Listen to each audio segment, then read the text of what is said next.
هذا القرآن يوحدنا لطريق الخير يوجهنا الله تعالى أنزله ورسول الله معلمنا هذا القرآن يوحدنا لطريق الخير يوجهنا காஷிஃபுல் ஹுதா மதரசாவினுடைய பேராசிரியர் அவர்கள், அதே போன்று நுங்கம்பாக்கம் மஸ்ஜினுடைய இமாம் அவர்கள், இப்ராஹிம் ஹசரத் அவர்களை பற்றி சொல்லவே அவசியமில்லை, நாம் அனைவரும் அறிந்தவர்கள் தான். தமிழகம் எங்கும் அவருடைய மாணவர்கள் பல்வேறு இடங்களில் மதரசாக்களிலும் மசாஜிகளிலும் மக்காத்தீப்களிலும் ஹித்மாத்துகள் செய்து கொண்டிருக்கின்றார்கள். நம்முடைய அழைப்பு ஏற்றவுடனே உடனே வந்துட்டாங்க. கண்டிப்பாக வர்றேன் இன்ஷா அல்லாஹ். இது போன்ற ஆளுமைகளுடைய இழப்பினால் உம்மத்திற்கு மிக பெரும் சவால்களும் இழப்புகளும் தான் இருக்குது. தொடர்ந்து தர்வேஸ் ஹசரத்தை பற்றி சொன்னாங்க. அதே போன்று சென்னையில் எத்தனையோ ஹசரத்கள் இறந்திருக்காங்க. நேற்றைய தினம் கூட நம்முடைய ஷாஹித் பத்ர் ஃபலாஹி, ஆசம்கரை சேர்ந்த உபியை சேர்ந்த டாக்டர் ஷாஹித் பத்ர் ஃபலாஹி இழக்க முடியாத மாபெரும் பேரிழப்பு. ஆக இன்றைக்கி இருக்கக்கூடியவங்களையாவது நம்ம காப்பாற்றணும் இன்ஷா அல்லாஹ். அதன் அடிப்படையில் ஹசரத் நம்முடைய இளைய அழைப்பை ஏற்று உடனே சரின்னு சொன்னதுக்கே நம்ம அல்ஹம்துலில்லாஹ் ஜஸாக்கல்லாஹ் சொல்கிறோம். இப்போ ஹசரத் அவர்களை மிக்க அன்புடன் உம்மத்தினுடைய இந்த ஆளுமைகளுடைய இழப்பு ப்ளஸ் நசீஹத்துகளை வழங்குமாறு அன்புடன் அழைக்கின்றேன். அஸ்ஸலாமு அல்ஹம்துலில்லாஹ் அல்ஹம்துலில்லாஹி கஃபா வஸ்ஸலாத்து வஸ்ஸலாமு அலா மன் லா நபிய பஅதா உதுகுரு மஹாசின மௌதாகும். கண்ணியத்திற்கும் பெருமதிப்புக்குரிய உலமாக்களே, பெரியார்களே, சோதரர்களே, அல்லாஹ் சுப்ஹானஹு வ தஆலா இந்த உலகத்தில் சில மனிதர்கள் வாழ்ந்து சென்றதற்கு பின்பும் அவர்கள் உயிரோடு இருக்கின்றார்கள். அவர்களுடைய செயல்பாடு, அவருடைய பேச்சுக்கள் மக்களுக்கு பலன் தந்து கொண்டிருக்கின்றது. அந்த வகையில் மௌலானா வஜிதி அவர்களுடைய நினைவாக நாம் இங்கே இந்த கூட்டத்தை கூட்டி நல்ல பல உணர்வுகளை நமக்குள் உண்டாக்கிக் கொள்வதற்காக, அவர்கள் விட்டு சென்ற அந்த கருத்துக்களை, அவர்களுடைய பணிகளை நாம் தொடர்வதற்காக நாம் இங்கெல்லாம் ஒன்று கூடியிருக்கின்றோம். உண்மையில் மௌத்துல் ஆலிமி மௌத்துல் ஆலம், ஒரு ஆலிமுடைய மரணம் இந்த உலகத்தின் மரணம் என்று சொல்லப்படுகிறது. அப்பேற்பட்ட பல உயர்ந்த பண்புகளை, சிறப்புகளை ஹசரத் அவர்கள் பெற்றிருந்தார்கள் என்பதை என்னிடத்திலே சொல்லி காமித்தார்கள். அல்லாஹு தஆலா இப்பேற்பட்ட பெரியார்கள் நாதாக்களுடைய மூலமாகத்தான் இந்த தீன் ஸ்திரமாக இருந்திருக்கின்றது. இந்த இஸ்லாமிய சமுதாயத்திற்கு கிடைத்த மாபெரும் ஒரு பெரும் சிறப்பை பற்றி மௌலானா அபுல் ஹசன் அலி நதீர் ரஹ்மத்துல்லாஹி அலைஹி அவர்கள் நீண்ட சரித்திர குறிப்பை கூறுகின்ற பொழுது, ஒவ்வொரு காலத்திலும் அல்லாஹுடைய பெரிய அருள் இந்த தீனை நிலைநாட்டக்கூடிய சிறந்த உலமாக்களை, சிறந்த நல்ல மனிதர்களை அல்லாஹு தஆலா நமக்கு தந்தான். அதுதான் மிகப்பெரிய ஒரு சிறப்பு என்று சொல்லியிருக்கின்றார். எப்பமெல்லாம் இஸ்லாத்துக்கு மிக பெரும் ஒரு சோதனை வந்ததோ அப்பொழுதெல்லாம் அதற்கு தகுந்த நபர்களை அல்லாஹ் உருவாக்கியிருக்கின்றான். அந்த வரிசையிலே பலரை குறிப்பிட்டு காட்டுகின்றார்கள். பெருமானார் ஸல்லல்லாஹு அலைஹி வஸல்லம் அவருடைய காலத்துக்கு கொஞ்ச நாட்களுக்கு பின்பாகவே மிகப்பெரிய ஒரு மாற்றம் ஏற்பட்டு விட்டது. ஹுலஃபா ராஷிதீனுடைய ஆட்சிக்கு பின்னால் மிகப்பெரிய ஒரு, அதாவது இந்த அரசியலை சொந்த லாபத்துக்காக மக்கள் எதிர்கொள்கின்ற ஒரு சூழ்நிலை ஏற்பட்டது. அந்த காலத்திலே இஸ்லாத்தினுடைய சட்டங்கள் எல்லாம் புறந்தள்ளப்பட்டது. அப்துல் மலிக்கினுடைய சபைக்கு ஒருவர் வருவார். அவர் சிலுவையை அணிந்திருப்பார். அவர் வருகின்ற பொழுதே அவருடைய தாடியிலிருந்து மது கொட்டி கொண்டிருக்கும். அந்த அளவுக்கு அவர் அங்கே பாட்டு பாடுவார். மதினாவிலே ஒரு பாடகர் பாட்டு பாட வந்த பொழுது அதிகமான மக்கள் ஒன்று கூடியதினால் அந்த இடமே இடிந்து விழுந்து எல்லோரும் மரணித்து விட்டார்கள். இப்படியெல்லாம் மாற்றங்கள் ஏற்பட்டு கொண்டிருக்கூடிய காலத்தில் தான் அல்லாஹு தாலா உமர் இப்னு அப்துல் அசீஸ் ரஹமத்துல்லாஹி அலைஹி அவர்களை ரலியல்லாஹு அன்ஹு அவர்களை அல்லாஹ் ஏற்படுத்தினான். குறுகிய காலமாக வாழ்க்கை இருந்தால் அரசியல் இருந்தாலும் ஹஸரத் உமர் ரலியல்லாஹு அவருடைய அடிச்சோட்டை பின்பற்றி அவர்கள் உமரே சானி என்ற பட்டம் வாங்குகின்ற அளவுக்கு அவர்கள் அதை சிறப்பாக நடத்தி காமித்து மிக பெரும் மாற்றத்தை உண்டாக்கினார். அதற்கு பின்னால் வருகின்ற பொழுது ஹஜ்ஜாஜ் இப்னு யூசுஃபுடைய மிகப்பெரிய ஒரு கொடூரமான ஆட்சி இருக்கின்ற பொழுது அதற்கு எதிரடையில் ஹஸனுல் பஸ்ரி ரஹ்மத்துல்லாஹி அலைஹி அவர்களை அல்லாஹு தாலா கொண்டு வந்தார். மிக பெரும் கவர்ச்சியான பேச்சாளர்கள். ஹஜ்ஜாஜ் இப்னு யூசுஃப் மிக பெரும் கவர்ச்சியாக பேசக்கூடிய ஆற்றல் உள்ளவனாக இருந்தான். அதே போன்ற ஆற்றலை அல்லாஹு தாலா ஹஸனுல் பஸ்ரி ரஹ்மத்துல்லாஹி அவர்கள் கொடுத்திருந்தார். அவர்கள் ஞானத்தில் உயர்ந்த நிலையில் இருந்தார்கள். இப்படி ஒவ்வொரு காலகட்டத்திலும் இஸ்லாம் எப்பொழுது எல்லா இடங்களிலும் பரவிவிட்டதோ, இஸ்லாமிய ஆட்சி பல நாடுகளில் பரவிய பொழுது அங்கெல்லாம் சட்டங்கள் தேவைப்பட்டது, விதவிதமான சட்டங்கள் தேவைப்பட்டது.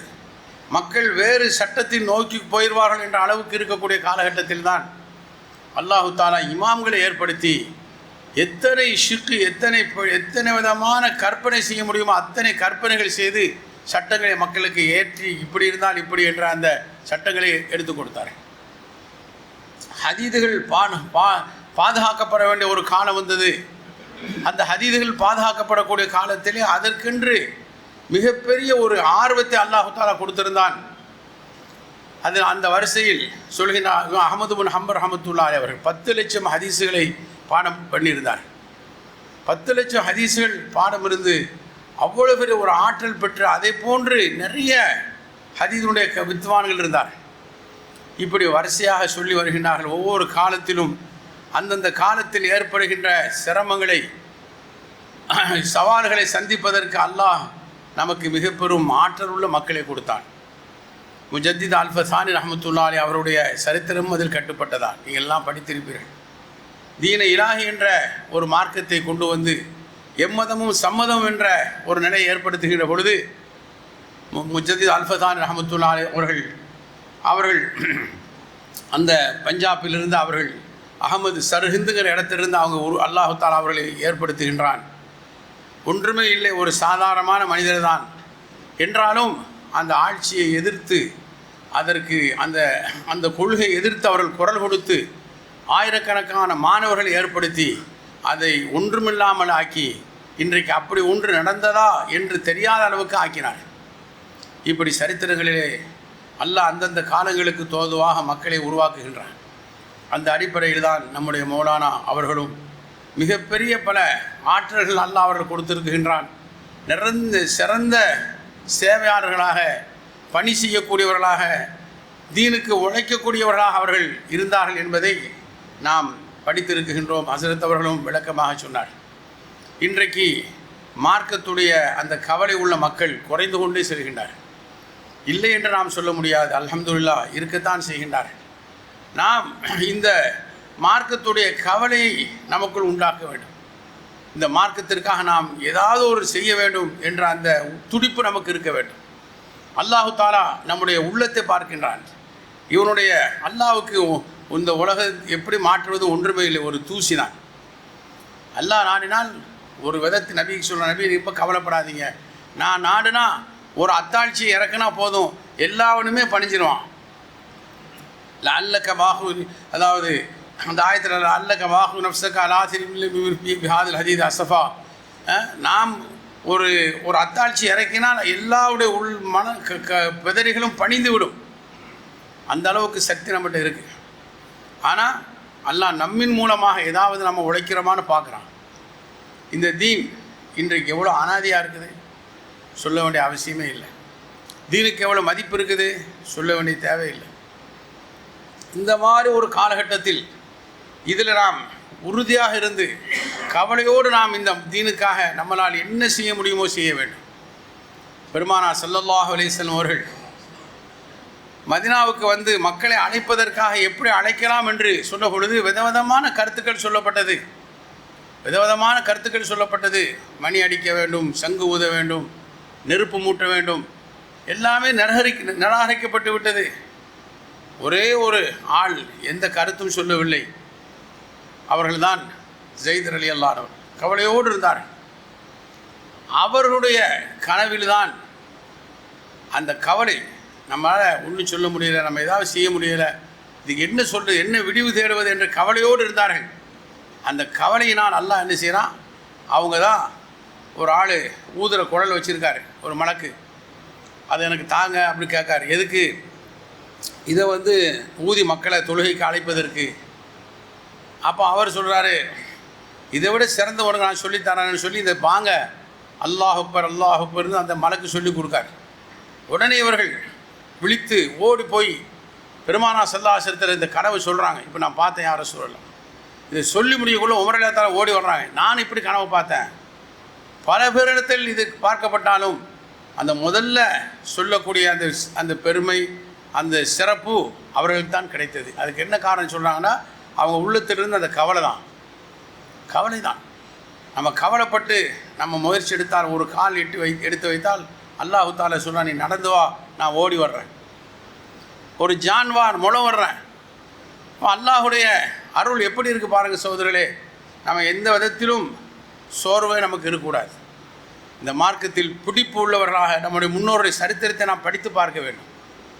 எப்பேற்பட்ட வீரமும் தியாகமும் உணர்வும் அவரிடத்தில் இருந்தது என்று சொன்னால் இந்த உலகத்தில் அதற்கு நிகர் காண முடியாது. நாம் எல்லாம் கேள்விப்பட்டதான். ஒரு ஆள் ஒரு சஹாபியை குத்துறார். யுத்தத்தில் குத்தப்பட்ட சஹாபி ஃபுஸ்து வரப்பில் காபா, அவர் ரத்தம் ஓடுது.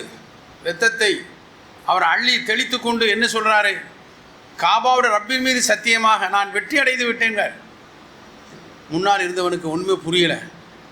என்னடா இது, நாம் தானே வெற்றி அடைஞ்சோம், இந்த ஆள் வெற்றி அடைஞ்சேன்னு சொல்கிறாரு, இது ஒன்று என்ன வெற்றி இது? மனசில் உறுத்தல் ஏற்பட்டு பலர்கிட்ட கேட்குறார், இது என்ன வெற்றி? அது சொர்க்கத்தின் வெற்றி என்று அவருக்கு சொல்லப்பட்டது. அல்லாஹ் தஆலா பாருங்கள், அந்த மரண நேரத்தில் சொன்ன அந்த வார்த்தை இந்த மனிதனுடைய உள்ளத்தை தைத்து கடைசியில் அவர் உண்மையான முஸ்லீமாக மாறிவிட்டார். அல்லாஹ் தஆலா இந்த ஜதுபா நம்மற்று கூட அந்த உணர்வு இருக்கிற அதுக்கு மதிப்பு இருக்கின்றது. ஹஸரத் ஹுபைப் ரலியல்லாஹு அவருடைய சரித்திரம் நமக்கு தெரியும். அவர்களை தூக்கிலிடப்படுகின்ற அந்த காலகட்டத்தில் அவங்க கடைசியில் என்ன சொன்னாங்க, 2 ரக்காயத்து தொழுதுட்டு ஒரு கவி படித்தார். அந்த கவியில் என்ன சொல்கிறாங்க, லஸ்து உபாலி ஹீன உக்குத்தலு முஸ்லிமா அலா ஐ ஜம்பின் கானலில்லாஹி மஸ்ராய். நான் எல்லாம் சுற்றி நிற்காங்க, ஈட்டிகளும் அம்புகளும் வைத்துக்கொண்டு சல்லடையாக அவருடைய உடலை ஆக்குவதற்கு இருக்குகின்ற பொழுது சொல்கிறாங்க, நான் கவலைப்படலை. லஸ்து உபாலி, நான் பொருட்படுத்தவில்லை. ஏன் தெரியுமா, நான் ஒரு முஸ்லீமாக கொலை செய்யப்படுகிறேன், அந்த பெருமை எனக்கு போதும். ஹீன உக்குத்தலு முஸ்லிமா, இதை விட எனக்கு என்ன வேண்டும்? நான் எப்பேற்பட்ட பாக்கியம் உள்ளவன் தெரியுமா சொல்கிறான். நீங்கள் என்னை நினச்சிக்கிட்டீங்க கொலை செஞ்சிடும் ஒன்றும் இல்லை, நான் மிக பெரும் பாக்கியசாலி. அலா ஐ ஜம்பின் கானலில்லாஹி மஸ்ராய், நீங்கள் என்னை கொலை செய்து என்னுடைய சதைகள் பிண்டங்கள் துண்டு துண்டாக எங்கு விழுந்தாலும் அது எல்லாம் பரக்கத்தாக மாறிவிடும், அந்த இடமே பரக்கத்து பெற்றுவிடும். அப்பேற்பட்ட சிறப்பு எனக்கு இருக்கிறதே. நான் ஒரு முஸ்லீம், நான் முஸ்லீமாக மரணிக்கின்றேன். அல்லாஹ் தஆலா எவ்வளோ பெரிய ஒரு ஈமானை கொடுத்துருக்கான் பாருங்கள். அந்த ஈமான் உண்மையான ஈமான். ரசூலுல்லாஹ் கடைசியில் சொன்னாங்க, அஸ்ஸலாமு அலைக்கும் யா ரசூலல்லாஹ். ஹஸரத் ஹுபைப் ரலியல்லாஹு அவர்கள் மக்காவில் இருந்துக்கிட்டு சலாம் சொன்னாங்க ரசூலுல்லாஹ் ஸல்லல்லாஹு அலைஹி வஸல்லம். நபி அவர்கள் சஹாபாக்களோடு உட்கார்ந்துருந்தாங்க. வ அலைக்கும் அஸ்ஸலாம் யா ஹுபைப் அப்படின்னா. சஹாபாக்கள் கேட்டாங்க, யாருக்கு பதில் சொன்னீங்க? ஹுபைப் சலாம் சொன்னார், நான் பதில் சொன்னேன். அவர் தூக்கிலிட போகின்றார், எனக்கு சலாம் சொன்னார், இறுதி சலாம். பெருமானா ஸல்லல்லாஹு சொன்னார்கள், அவருடைய ஜனாசாவை யாராவது கொண்டு வந்தால் அவருக்கு சொர்க்கம் வாஜிபுனாங்க. உடனே 2 சஹாபாக்கள் குதிரையில் பெறப்பட்டாங்க. எவ்வளோ, கிட்டத்தட்ட 600 கிலோமீட்டர் இருக்குது, எவ்வளவு தூரம் மக்காவுக்கு போகிறாங்க. அவருடைய ஜனாசா அவங்களுக்கு அந்த வேடிக்கை பார்ப்பது அந்த காஃபிர்களுக்கு ஒரு பெரிய சந்தோஷமாக இருந்தது. அப்படியே தொங்கோடப்பட்டதாக இருந்தது பல நாட்களாக. இவங்க போகிறாங்க, போய் அந்த ஜனாசாவை எடுத்து விடுகின்றார்கள். அது நறுமணம் உள்ளதாக இருக்கின்றது. அதை எடுத்து வருகின்ற பொழுது அவர்கள் தெரிந்து விடுகின்றது, விழித்து விடுகின்றார்கள். காத்து கொண்டிருந்தவர்கள் விழித்து விரட்ட ஆரம்பிக்கின்றார்கள். ஒரு கட்டம் வருகின்றது, இதுக்கு அப்பால் இவங்களை காப்பாற்ற முடியாதுன்னு கட்டம் வருது. அதை கொண்டு போனவர் சொல்லார், யா அல்லாஹ், என்னால் முடிஞ்ச அளவு நான் செஞ்சிட்டேன், இவன் தீனுக்காக தியாகம் செஞ்சவரை நீ தான் காப்பாற்றணும்னு தூக்கி அப்படியே போட்டார். பூமி ரெண்டாக பிளந்தது, அவர்களை மூடிக்கொண்டது. பூமியால் விழுங்கப்பட்டவர் என்ற பட்ட பெயர் ஹதீஸு கிதாபில் அவர்களுக்கு இருக்கின்றது. சகோதரர்களே, இப்படி ஒன்று இரண்டல்ல, இந்த மார்க்கத்துக்காக யாரெல்லாம் உழைத்தார்களோ, உறுதியோடு இருந்தார்களோ, அல்லாஹ் அவர்களுக்கு இம்மை மறுமை இரண்டிலும் சிறப்பை கொடுத்திருக்கின்றார். நமக்கு முதல் தரத்தில் இருப்பவர்கள் சஹாபா பெருமக்கள் தான்.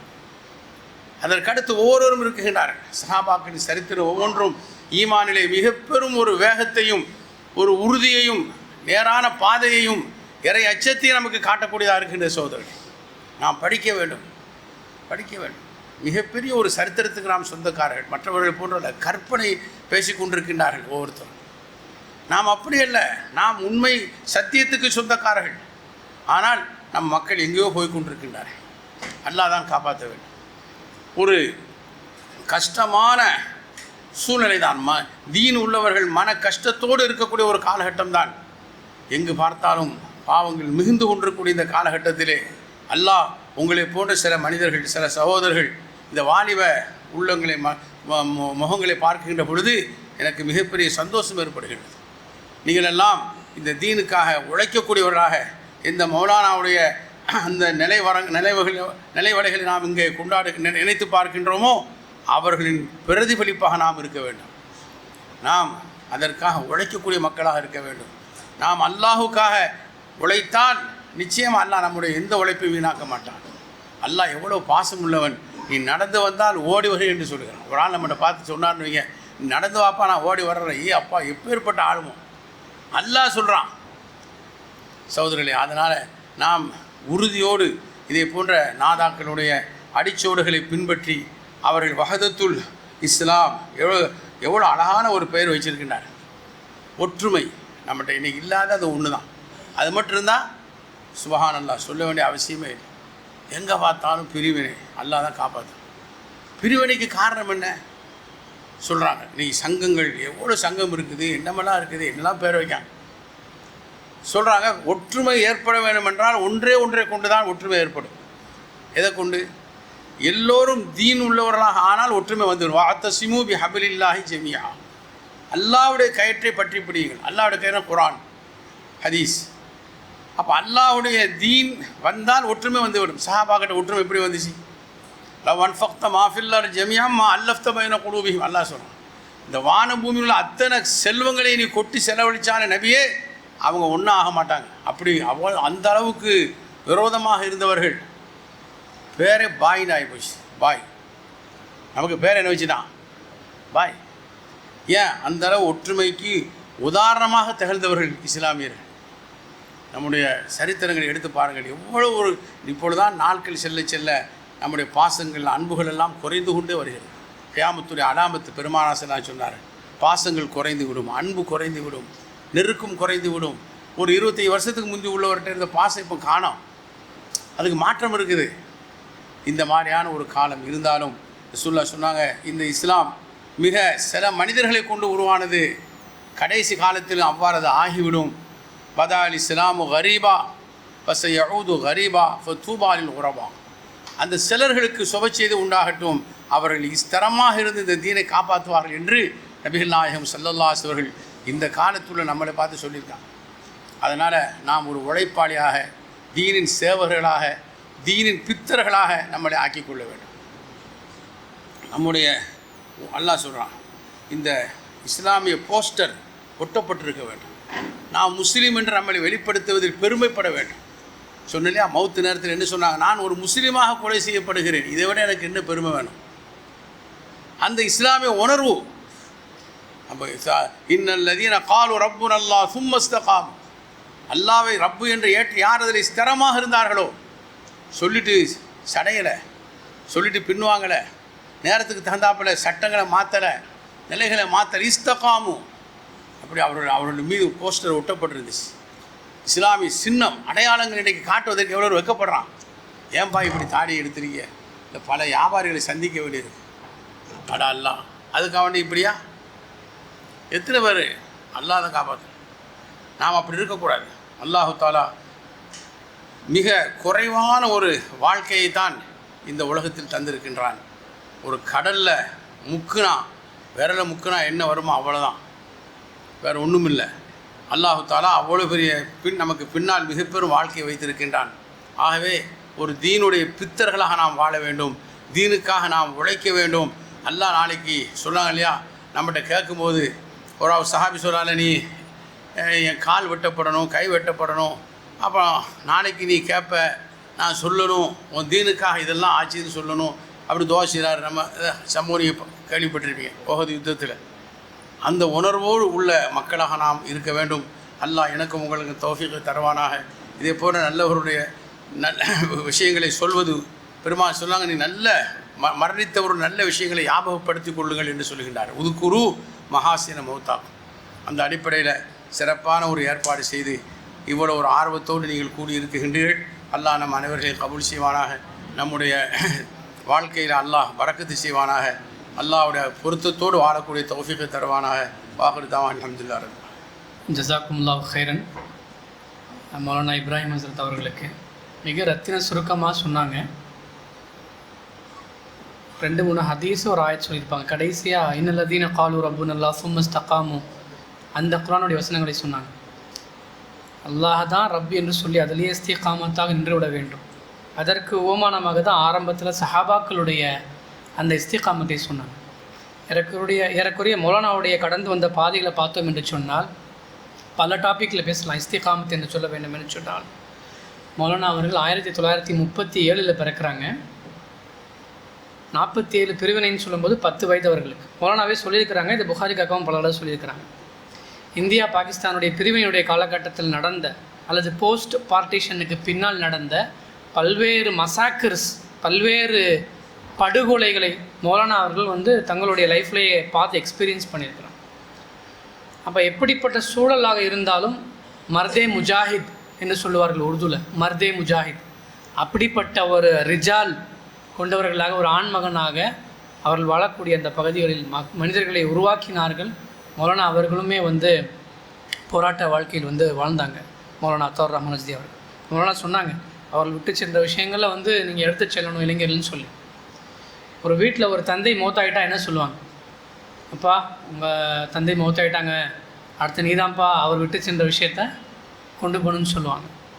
ஒரு மதரசால முதர்ரிஸ் அவங்களுடைய உஸ்தாது வஃபாத் ஆகிட்டாங்க, அடுத்த நிலையில் வரக்கூடிய அவங்களும் என்ன சொல்லுவாங்க? நீங்கள் தான் அவங்களுடைய அறிவு வாரிசுன்னு சொல்லுவாங்க. தஹ்ரீக்கே இஸ்லாமிய உம்மாவுடைய ஒரு அங்கம் ஷமீமுல் இஸ்லாம் சாப் சொல்லும்போது கூட சொன்னாங்க. மௌலானா அடிக்கடி சொல்லுவாங்க, தஹ்ரீக் என்பது, தன்சீம் என்பது ஒரு தனி இஸ்லாமிய இயக்கம் என்பது உம்மத் ஆயிராது. அல் ஜமாங்கிறது அல் உம்மத் அப்படிங்கிறவனுடைய ஒரு சின்ன அங்கம் தான் இஸ்லாமிக் மூமெண்ட் என்று சொல்லக்கூடிய வஹதே இஸ்லாமியை போன்ற இஸ்லாமிக் மூமெண்ட்ஸ். அப்படியாகத்தான் மௌலானா அவர்கள் தொடர்ந்து அல்ஹம்துலில்லாஹ் சொல்லியிருக்கிறாங்க. அவங்களுடைய இஸ்திகாமத்தை பற்றி எவ்வளவோ நிகழ்வுகள் சொல்வதற்கு இருக்குது. அல்ஹம்துலில்லாஹ். هذا القرآن يوحدنا لطريق الخير يوجهنا الله تعالى